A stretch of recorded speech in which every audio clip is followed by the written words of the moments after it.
Hər vaxtınız xeyir. Bu gün mən sizə anamın kitabından birinci məclisin izahını verəcəm.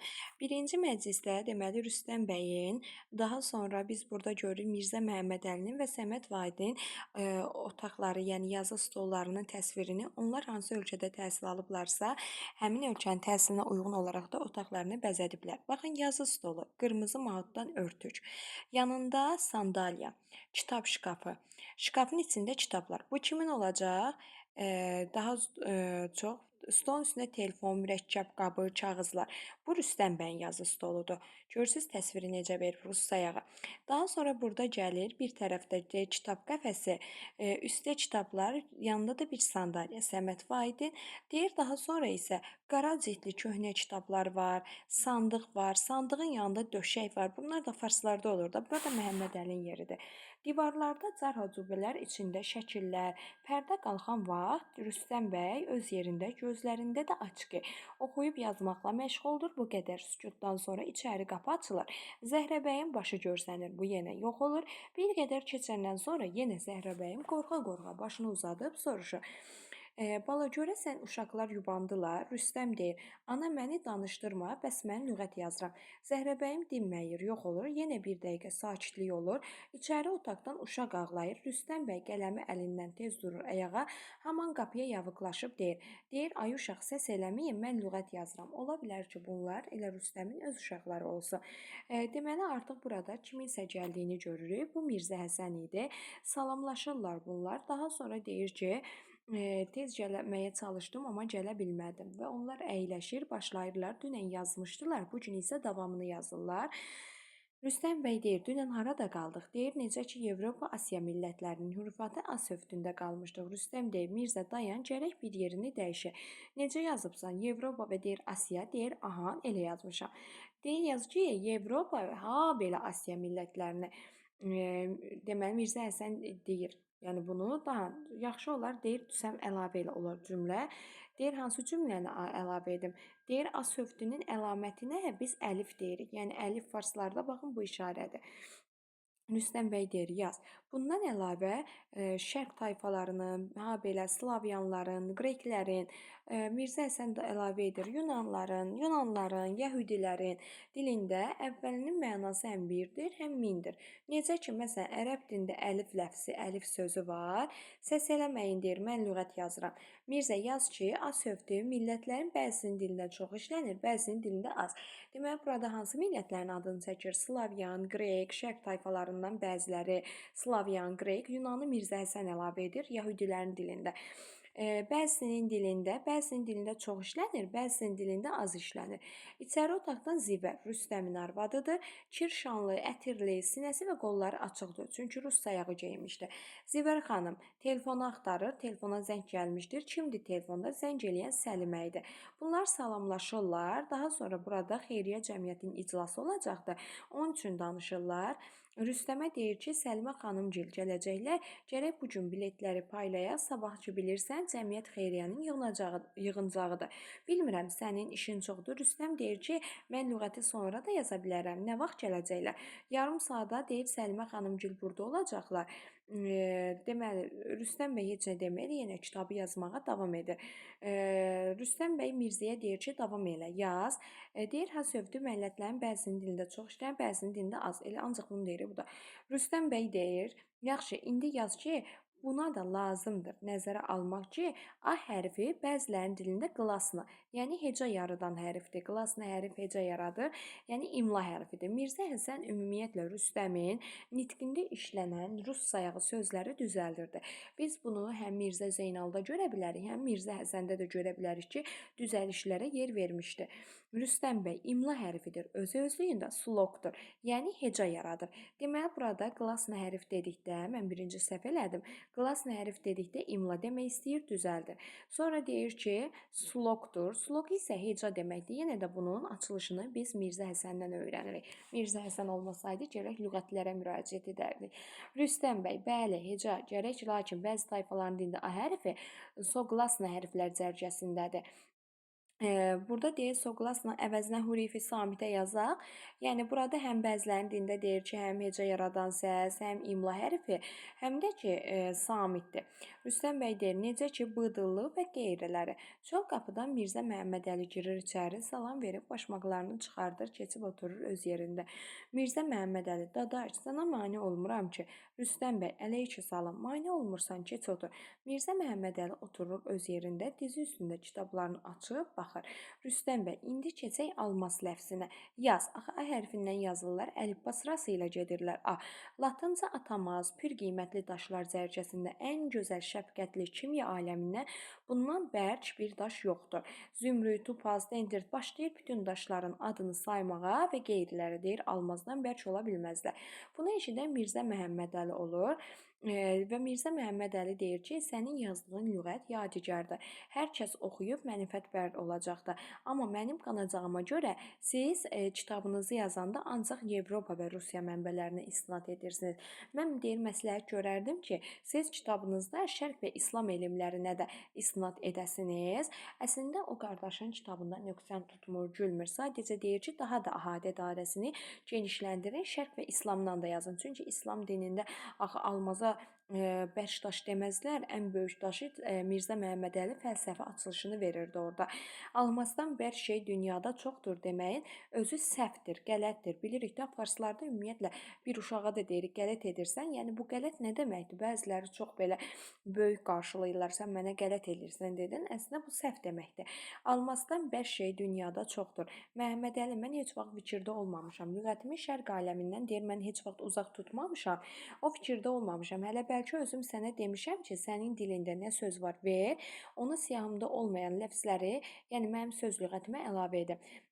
Təkmin olsun. Deyə, hə, başla de görək. Almazdan bərk şey dünyada çoxdur deyirsən. Bunlar hansılardır? İndi mən bunların hər birini sizlər üçün ayrıca oxumayacağam. Deməli burada Zəhrabəyim gəlir, deyir ki, ana dayan, gəlmə söz danışırıq. Burada Zəhrabəyimi qovurlar.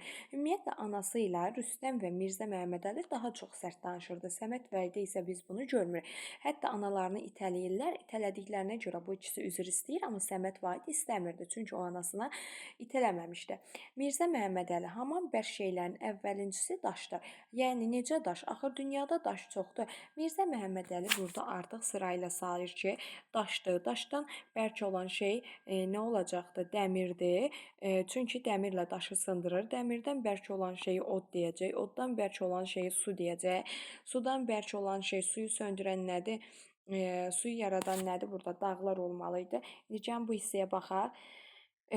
Deməli, burada deyir ki, səs gəlməsin. Biz burada lüğət yazırıq. Daha sonra deyir ki, yeldir. Suda... Bir dəqiqə bu hissəyə baxaq. Oddan bərk gələn şey sudur. Deməli, dördüncüdə suyu deyir. Sudan bərk olan şey buluddur. Sudan əmələ gəlir. Buludları idarə eləyən nədir? Yeldir. Yeldən bərk olan şey nə deyəcək? Mələkdir. Yelləri idarə eləyir. Göndərməsini göndərir. Mələkdən bərk olan şey məlik mövddir. Məlik qəbz ruh edir. Daha sonra burada Əzrail nəzərdə tutur da, yəni insanların canını alır. Daha sonra isə ən böyük şey ölümdür. Ölümdən də bərk şey deyə bilirsiniz nədir? Deyir Allahın əmridir. Yəni təbii ki də bunun bu sözünə başlayırlar gülüşməyə. Səməd Vahid gəlirdi, iqraqlar arkadaşlar deyə. Təbii ki də bunun dilini başa düşmürdülər. Hələ bilmirəm bu nə dildə danışır. Deməli Mirzə Məhəmmədəli qardaşının dilini başa düşmürdü. Səməd Vahid gedib oturur yerində, kağız qələmini çıxarır. Rüstəm bəy, Mirzə Həsən yenə gülməkdədir. Mirzə Məhəmmədəli istəyir başmaqlarını gedir. Qapıda görsənib Mirzə Həsəndən utanır və çəkinir. Mirzə Həsən bunu anlayıb Rüstəm bəydən izin alıb çıxır gedir. Deməli biz burada Zəhrabəyimlə Zivər xanımın xüsusiyyətlərinə baxanda görə bilərik ki, Zivər xanım açıq-saçıq geyinirdi. Teymur bəy onun əlindən öpürdü. Rahat bir obraz idi. Zəhrabəyim xanım isə yaşlı bir qadın olmasına baxmayaraq Mirzə Həsəni otaqda görəndə ondan utanır, çəkinir və gedir. Zivərlə Zəhrabəyim xaraktercə bir-birinə zidd idi. Zəhrabəyim yavaşca içəri girir, qorxa-qorxa gəlir, çökür bir tərəfdə. Rüstəm bəy öz yerində oturub kitaba baxır. Mirzə Məhəmmədəli qapının ağzında dayanıb bir istəyir çıxa, bir istəyir qala. Zəhrəbəyim deyir, ay balam, bir dayan görüm, hara gedirsən? Bu qədər nə üstündə savaşırsınız? Mən qurban olaram sizə. Mirzə Məhəmməd Əli deyir ki, ana bizdən əl götür. Bala, sizin mən qadanızı alım, mən sizdən vacib işim var. Demək, Zəhrəbəyimi düşündürən problemlərdən biri o idi ki, öləndən sonra bunun qızının halı necə olacaq? Bir də qızının evlənməsi Zəhrəbəyim üçün əsas problemlərdən biri idi. Mən sözümü Allaha şükür yaxşı-yamanı bilənsən. Axır ki, qızı bir yandan istəyirlər. Qız uşağının evdə qalmağının da bir vaxtı var. Rüstəm bala, sən nə deyirsən Səməd bala, hamısını danışdırır. Mənə dəxli yoxdur deyən Mirzə Məhəmmədalı olur ki, Rüstəm bəy də deyir, ana qabaqcadan mən sənə demişəm. Deməli bu söhbət əvvəlcə də açılıbdı. Rüstəmin dilindən öyrənirik və Rüstəm həmin vaxtda demişdir ki, qoy oğlanların da eşitsinlər. Qız gərək öz xoşu ilə kim istəyir getsin. Ancaq yenə mənə məsləhət görürsənsə, mən deyirəm ki, Aslan bəyə verək. Mirzə Məhəmmədəli deyir, əstəğfurullah. Əgər Gülbahar mənim bacımdır, mən bu əmrə razı ola bilmərəm. Nə səbəbdən razı ola bilmirsən? Nə eybi var razı olmursan? Sən de görək kimə verək? Mirzə Məhəmmədəli də deyir ki, mən kimə qismət olar ona verərik. Mirzə Məhəmmədəli birinci ad demir. Rüstəm bəy deyir, axı necə kimə qismət olar? Hazır qızı istəyirlər də, dəxi 100 il gözlətməyəcəyik ki. Mirzə Məhəmmədəli də deyir ki, mənə qalırsa Gülbaharı Mirzə Bəxşəliyə verək. Rüstəm bəy Mirzə Məhəmmədəlinin bu təklifi ilə razılaşmır. Yəni razılaşmır deyəndə gülür. Səməd Vahid də deyir ki, müəllim Mirzə Bəxşəliyə, yəni Səməd Vahidin bu cür onu müəllim deyib alçatması Mirzə Məhəmmədəlinin qəzəbinə səbəb olur. Deyir, bəs sən özün nəsən ki, sən özün də müəllimsən də. Təbii ki də Səməd Vahid Məhəmmədəlinin cavabına razı olmur. Niyə razı olmursan? Hələ sən nəçisən ki, Səməd Vahid mənə qalıyorsa Gülbaharı Hüseyn Şahidə verməlidir. Bəh, buna bax, sən Allah, bu da bizə müştəri tapdı. Zəhrəbəyim deyir ki, abalalarım, sizə mənim canım qurban olsun. Mənə deyin görüm, onlar kimdirlər, yaxşıdırlar, pisdirlər. Ana, mən dediyim Aslan bəy çox yaxşı adamdır. Özü də keçən il yurist dərsi oxuyurdu. Sonra peşman oldu və fakültəyə girdi. İndi istəyir ki, mal həkimi olsun. Zəhrəbəyim deyir ki, bəs o biri adamlar nəçidir, qulluğu var. Səməd Vahid deyir, ana, Hüseyn Şahid bizim gənc ədiblərimizdəndir. Özü də xeyriyyə məktəbində ədəbiyyat dərsi deyir.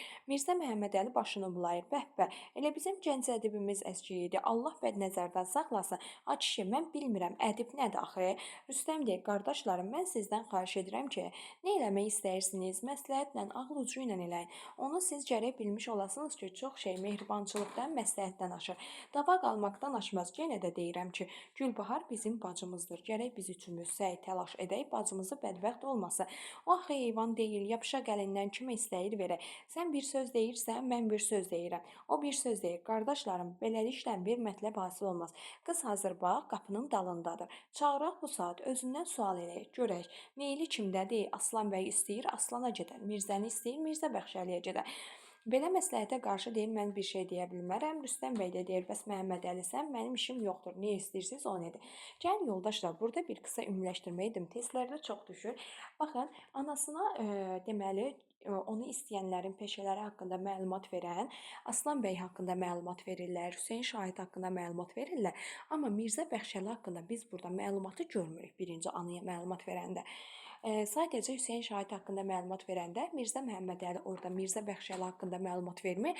Sadəcə Hüseyn, deməli Səməd Vahidin dediklərinə bir növ gülür. Aydın oldu mu? Daha sonra qızı çağırandan sonra qıza da onu istəyənlər haqqında məlumat verirlər. İndi isə gəlin onları bir-bir nəzərdən keçirək. Deməli, Zəhrəbəyim deyir, bala, Gülbahar, gəl otur yanımda, durma ayaq üstə. Rüstəm deyir ki, Gülbahar, keç otur qulaq as, gör nə deyirəm. Biz bu saat sənin barəndə danışırıq. Sözün açığı budur, səni 3 adam istəyir. Biri Aslan, biri Mirzə Bəxşəli və Hüseyn Şahid. İndi fikirləş, Allaha şükür yekə qızsan. Dəxi səni öyrətməyə heç lazım deyil. Qəlbin kimə yapışır, ona get. Bizim heç sözümüz yox. Aslan bəy, mənim dostlarımdan. Özü də intelligentlidir, bəlkə görmüş, eşitmiş olarsan.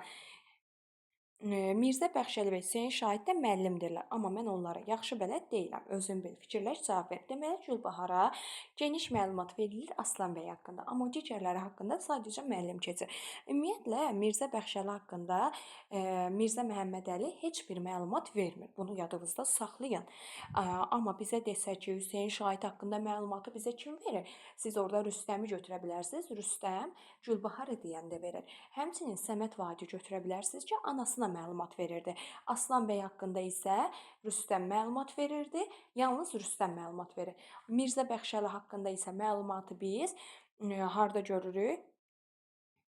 eee şeydə görürük, Mirzə Bəxşi haqqında Məhəmməd məlumat vermir, yalnız Rüstəm verir. Görürsüz, incə bir məqamdır, testlərə düşə bilər, sizi çaşdıra bilər çox rahatlıqla. Zəhrə bəyim, bala niyə dinmirsən? Dadaş, əvvəl bu ki dediyin adamların heç birinə deyir mən bələd deyiləm.